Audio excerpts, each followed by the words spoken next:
حدیث میں آتا ہے، صحیح بخاری کی روایت ہے 3276، شیطان دل میں آتا ہے، خیال پیدا کرتا ہے، کہتے من خلق السماء، آسمان کس نے بنایا؟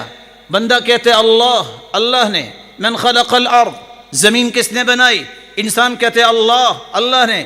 آرام سے ایک سوال کرتا ہے، من خلق ربک، تیرے رب کو کس نے پیدا کیا؟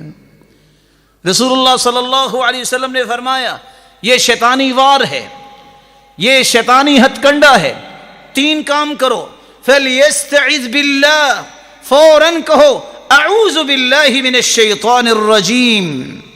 اور دوسری روایت میں ہے یہ کہو فَلْيَقُلْ آمَنْتُ بِاللَّهِ وَرَسُولِهِ، میں اللہ اور اس کے رسول پر ایمان لاتا ہوں، صحیح الجامع کی روایت ہے 1656۔ اور تیسرا کام فَلْيَنْتَهِ، سوچنے سے رک جائے، سوچ بدل لے، اس پہ غور نہ کرے، یہ شیطان کا وار تھا۔ پہلا علاج یہ ہے اپنے ایمان کی تجدید کیجئے، اللہ کی پناہ میں اپنے آپ کو دے دیجئے۔ اعوذ بوجہ اللہ الکریم وسلطانہ القدیم من الشیطان الرجیم۔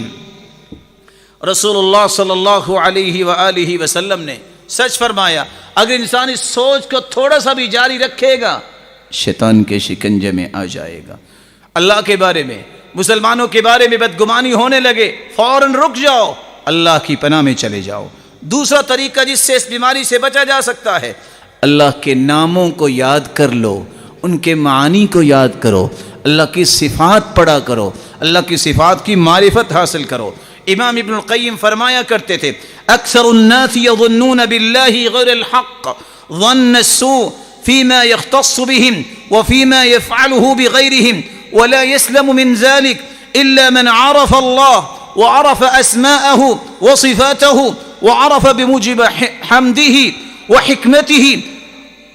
اس بیماری سے بچ سکتا ہے تو وہ جس کو اللہ کے نام اور اس کے معانی کا پتہ ہے، اللہ کی صفات کا پتہ ہے اور اس کے معانی کا پتہ ہے، وہ بدگمانی کی بیماری سے بچ سکتا ہے۔